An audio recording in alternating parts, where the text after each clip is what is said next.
Hello, I'm Angela, and I just managed to get out of the most toxic situation that I was ever in my entire life. I'm still dealing with all the emotions of it all, so do excuse me if this gets a little too long. My story starts with me meeting my then husband, Harry. Harry and I met at college. We started dating pretty quickly because he was one of the most good-looking guys on campus and I was pretty good-looking myself. We dated for a long while.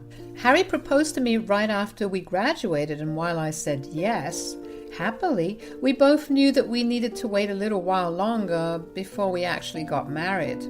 We were both very focused on our careers and wanted to make sure we were both in a good place before we did something as big as marriage. Harry also asked me to move in with his family because that would allow him to work better and allow me to get to know them. I agreed because of his reasons, along with the fact that I would be saving money on housing. I worked really hard at that point. I knew that I wanted to have a luxurious wedding, and I wanted it to be with all our family around us. In the meantime, Harry was focused on working at his father's firm. He came from a pretty big and influential family. He was also really rich, which is why my dream to have a big wedding was not a far-fetched idea. Anyways, we focused on our careers for around 4 years before I got pregnant. It wasn't a planned pregnancy, and I was pretty shocked that I got pregnant considering we were being careful about it. I was so hell-bent on me not being pregnant that I even went to the doctor to confirm it, and she told me that I was already 3 months along. That evening, I had to sit Harry down and tell him the news. So, I have some news. Well, is it good or bad? I don't know. It's whatever you want it to be. Okay, you're scaring me. What is it? I haven't gotten my period for the last 3 months. At first, I didn't think there was anything wrong with it because I thought it was just the birth control doing it, until something told me to take a pregnancy test. Oh no, are you telling me? Yes, I'm pregnant. Oh my God. Okay, well, are you sure the tests were not fake? Or give wrong results? I thought the same thing too, so I went to the doctor to get tested and they confirmed it too. Oh, wow. Wow, I didn't expect that. We have so much to do. This is wonderful. Really? Of course. How could you think that this was bad news?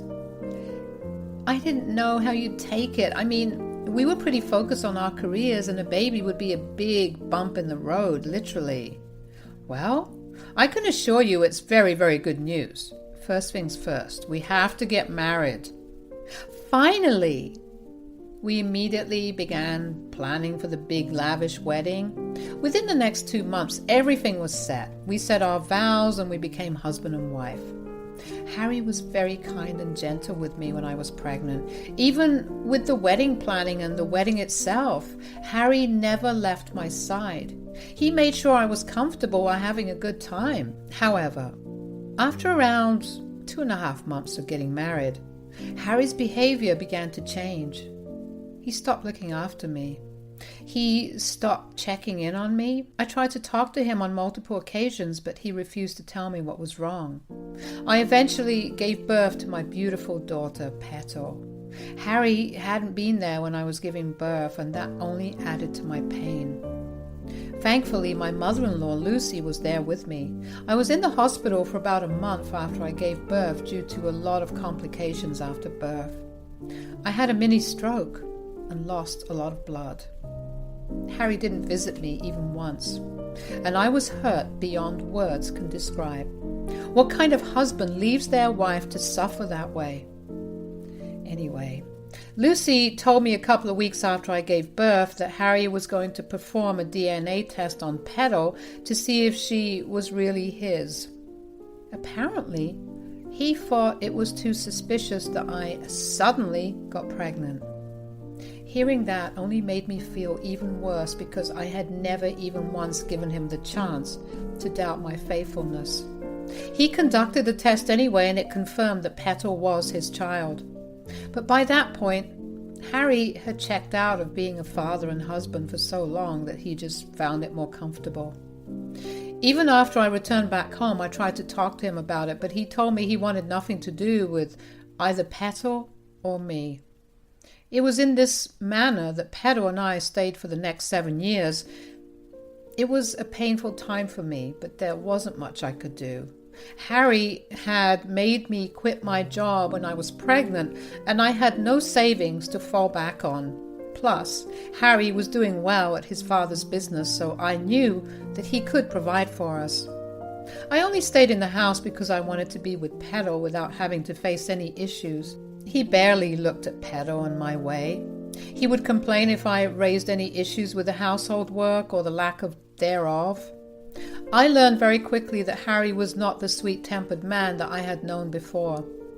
The only reason I was still living there was because he knew that I was taking care of his parents, a job he didn't want to do. His parents, Patrick and Lucy, doted on Harry a lot. They believed that he could do no wrong, so even when they could see the way he had been treating me and my daughter, they didn't care. They fully believed that I was the reason that Harry was ignoring his duties. They believed that I had done something that warranted that behavior with us. I was initially really hurt by that, but I learned to let go. You see, Patrick and Lucy suffered from a lot of issues. Patrick was diabetic and Lucy was on heavy medication for her heart issues. They required a lot of care and attention. I felt bad for them, so I took over the role of primary caregiver for them. Harry and Mike were always swamped with work at their business, so it was hard for them to look after their parents. I did suggest to Harry that they hire someone to look after his parents, but he refused. Ever since he took over the household expenses, he made everyone's lives miserable. He would not spend a cent unless it was absolutely necessary. I cannot tell you how many canned and microwaved foods we have eaten up until then. It got to a point where I was taking Petal out to salad houses just so she could get some actual nutritious food in her system. I remember there was this one time when Petal got really sick. She had a very high fever that refused to go down. I began to panic when she showed no signs of improvement, and I had to beg Harry to take her to the hospital. "Petal is sick. We need to take her to the hospital." "It's just a fever. Just throw a wet cloth on her head and call it a day." "Harry, she's been sick for a week and hasn't improved in the least. She's barely eating anything, and I just know that something is really wrong." "Just let her heal on her own. If you pamper her, her body won't learn how to fight off sickness by itself." "She's your daughter, Harry. Don't you have even the slightest bit of sympathy?" "Not really." "Does me panicking and crying at least make you feel a little bad?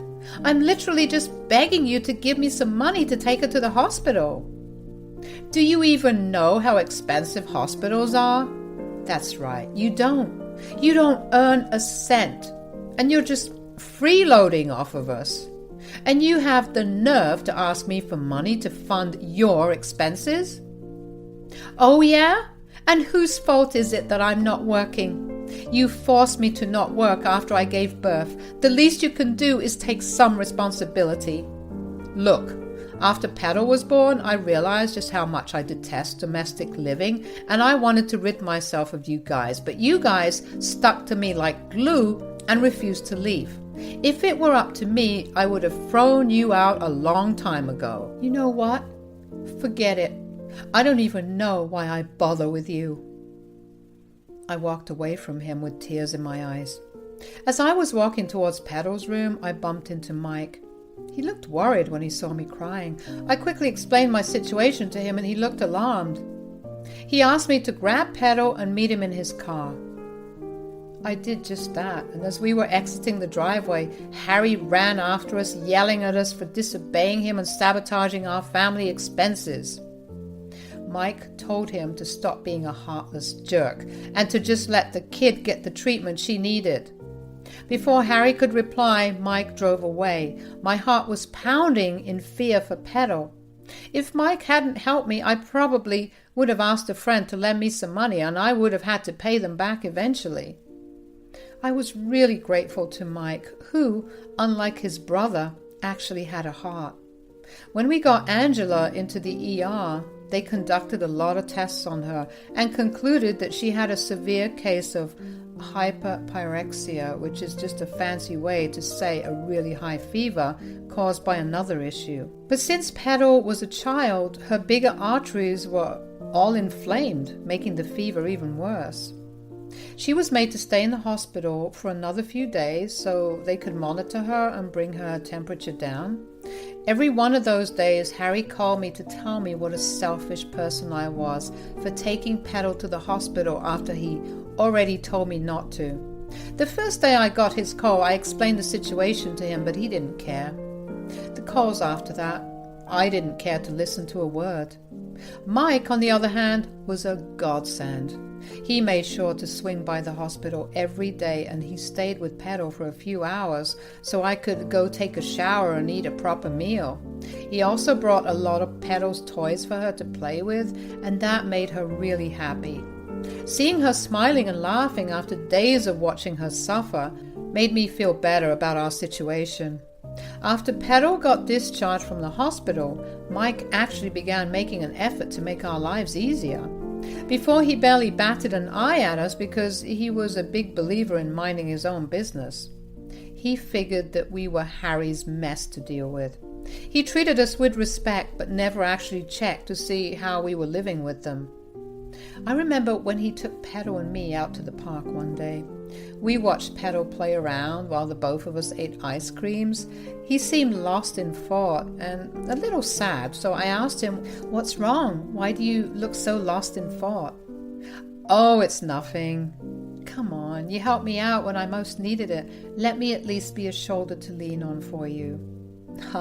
Well, I was just wondering how my brother could possibly let the both of you go so easily. Oh yeah, well, it was super hard for me to grapple with also. In fact, I still struggle with it. There have been so many moments when I just look at him and expect him to go back to being who he was when we first met. I mean, it takes a special kind of heartlessness to abandon your own child when she still lives in your house.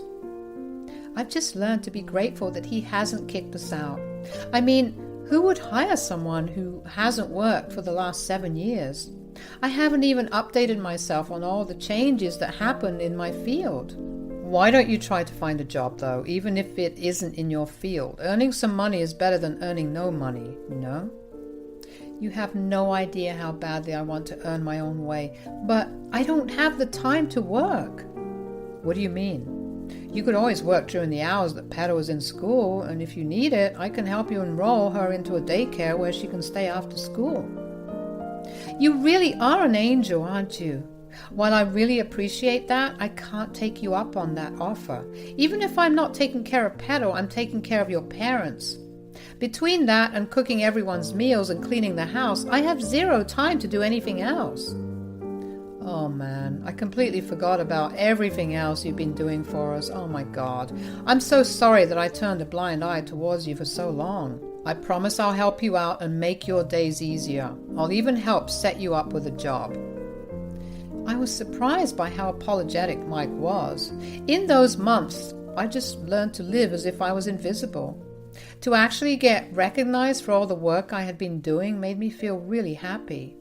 After that, Mike began helping around quite a lot. Along with doing some household chores, he also helped his parents out with whatever they needed whenever he was free.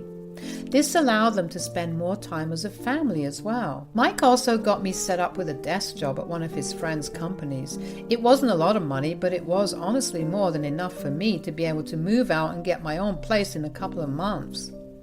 Harry was not happy that Mike was helping me out so much.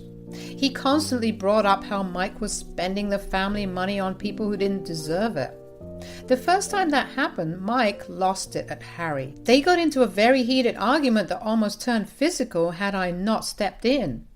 After a while of listening to the same comments over and over again, Mike learned to ignore whatever Harry said. I knew that if I was ever alone with Harry, he would unleash his anger at me, so I made sure to stay out of his way at all times. I needed to buy myself some time until I had enough money to put down a deposit for an apartment. And one day, while I was quietly walking past Harry's room so I could go visit Patrick and Lucy, I happened to hear Harry yell. Curiosity got the better of me and I peeked in through the crack that the door was open. I watched as Harry punched his pillow with frustration. I then watched him sit on his bed completely still. He looked like he was going insane, if I'm being honest. Just as suddenly as he had gone still, he jumped back to life. He fumbled around his pockets before he finally pulled out his phone. He got on a call with someone and began talking about how it was Mike's team that was pulling in most of the revenues and how his team was beginning to want to work with Mike. He also complained about the decline in the work ethic in the office because of Mike. The both of them had their own teams to manage, and they also had two entirely different ways of managing those under them. Harry was an authoritarian leader who was very strict with those under him and constantly overworked them. Mike, on the other hand, was a lot more lax with his team. He treated them all with respect and listened to them. Now, it's pretty obvious why Mike's team was super productive. Harry did not understand why and hated Mike for it. He also complained about how Mike was changing things in the house and that he was beyond angry with Mike. Harry began to tell the other person about how he was going to sabotage Mike and everyone else living in the house because none of us respected him and his words, so he saw no point in having us there. I couldn't believe what I was hearing, although I decided to chalk his words up to him being angry. I figured that he would not have the time or capacity to follow through on his word. But I did make sure to keep an eye on him over the next week, and then one day he brought one of his friends over. They sat in his room as they discussed Harry's plan to sabotage Mike. "Look, Caleb, I'm just tired of Mike and his shenanigans." "I get that. So what are you going to do about it?" "I don't know. But all I know is that the man gets on my nerves. Suddenly he's become a good guy. He's been looking after my loser wife and child, and he's been taking care of our parents." "Do you think he's doing this for some gain?" "Oh, yeah, of course. Everything about him works for a benefit that he can earn. He probably wants all of my parents' estates as his inheritance." "That's definitely how it looks. Maybe you should do something soon. You can't let this go on longer. You are your parents' favorite, aren't you?" "Absolutely, and you're right. I need to keep it that way. What do you think I should do?" "Why don't you have your parents sign the house over to you, and then maybe you can throw them all out?" "I like that, but what about Mike?" "Well, your dad's still the CEO, and he has all the power to transfer the company under your name, too." "That is so true. Caleb, you're a genius." I was alarmed by what I was hearing. I quickly left after they switched topics to something else. Although I'm sure that Harry saw me, I know he saw me because he must have tried to cover his bases before he tricked his parents into signing over everything to him. The next day, I came back home from work to see all of them sitting at the dinner table with grim looks on their faces. I tried to ask them what was going on, but nobody replied to me. I felt awkward, but I had to take care of Pedro, so I let go of it. That night, I sat and thought about whether I should even call them about what I overheard, and I thought that they had a right to know. Even if Patrick and Lucy were a little mean to me, they still took great care of Pedro whenever I needed it. And Mike was just amazing in general. The next day, I came back from work, prepared myself to talk to Patrick, Lucy, and Mike about my plan. My heart raced as I walked into the living room to talk about it. Thankfully, Harry was still out, and I knew I had a little while before he came back home. "Why did you call us here?" "Well, I just wanted to tell you about something I found out the other day." "Hurry up with it." "I happened to overhear Harry talking to someone on the phone the other day. He made plans to take revenge on Mike and in turn take revenge on the both of you." "Get out." "Excuse me? You heard what he said." "I'm sorry, but why? I don't understand." Harry told us about how you were going to come and tell us about some outlandish thing just so we could start hating him and transfer all our assets to you and Petal. What? I would never. Oh, shut up. Lord knows the only reason we ever put up with you was because Petal needed a mother. Now she's old enough and you've done enough. Get out of our house and our lives. I have no place to go. I'm telling you, Harry is lying. You have some nerve to say that. We made sure that Harry got all our assets. You will get nothing. Lie all you want. You won't get a cent from us. And since you have no place to go, I'm sure CPS would not like that. You can't be threatening me with my daughter. You either leave peacefully or we kick you out and have Petal's custody given to us. Fine, I'll leave. Just please take good care of my little girl. I packed my things up and tearfully kissed Petal goodbye. She cried a lot and it only made my heart break even more. But this was the best thing I could do for her. I had one best friend that I hadn't contacted in years, but I reached out to her. Thankfully, she was more than willing to help me out. She opened her house to me, and that was where I moved in. She gave me her shoulder to cry on and listened to me. We caught each other up on our lives, and I actually did manage to squeeze out a laugh every now and then. I managed to fall asleep pretty easily because the mental and emotional strain was too much. The next day, I took a day off from work just so I could recover from everything and try to plan my next move. I knew I needed to have Petal by my side, but I didn't need to think too much. At around noon, I got a call from Patrick. He sounded frantic. After I managed to get him to calm down, he explained that Harry kicked all of them out of the house and even took away Mike's job, so they did not have much money to rely on. He begged me to help them, but I was done. I had absolutely no sympathy for them. So I did the next thing I could think of. I contacted CPS and informed them of what was going on. It wasn't long until I got Petal back with me. Even though I had no solid proof of residence, I at least had a roof over my head, unlike Patrick and Lucy. Besides, my friend also testified to me living with her until I'm able to get back on my feet, however much that might take. I got a lot of calls from Mike and his parents calling me a flurry of colorful words for taking Petal away instead of helping them. But from how I saw things, I tried to warn them of this happening. Yet they chose to make me suffer in the worst way possible. I'm always going to be grateful for how much they helped me, but this was crossing a big line. As for right now, I have full custody of Petal and I'm in the middle of getting a divorce from Harry. My best friend helped me find a good job and life is finally